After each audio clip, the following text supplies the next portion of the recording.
is that you have two laterals, lateral and a central. They are not the same gum line.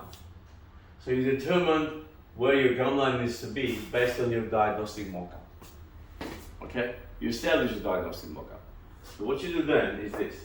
Once you establish that, then you need to do the gingirectomy, and that depends on keratinized tissue, correct? Keratinized tissue.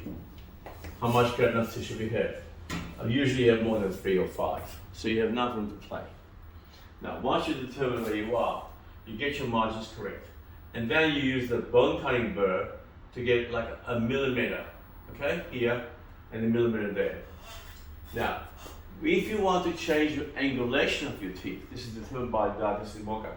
I can go from here to there by putting the gingirectomy and corresponding bone recontouring about a millimeter in here, okay, minimum.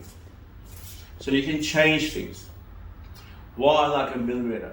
It's a safety factor. Something doesn't go right, you haven't cut 2 minutes away, you're stuck with it. You're not going to get it back unless you do magic connective tissue grafting, etc. So play safe. Do simple things first. Look at the response, look at the gingival response. Every patient is different. Every position of the bone and the biologic width is different. It's not site specific and not necessarily patient specific changes. Okay. Now, so what you do also, look at your covumicity. Look at the thin cortical bone here.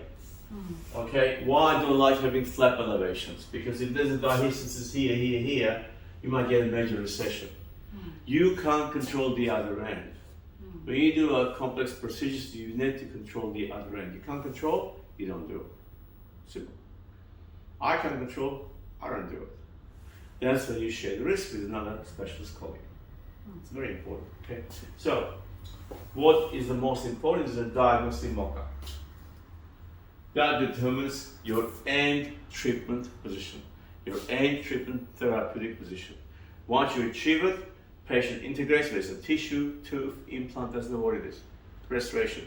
Then it becomes a physiologic position, okay?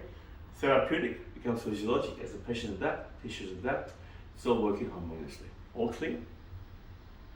And what drives the whole thing is biology.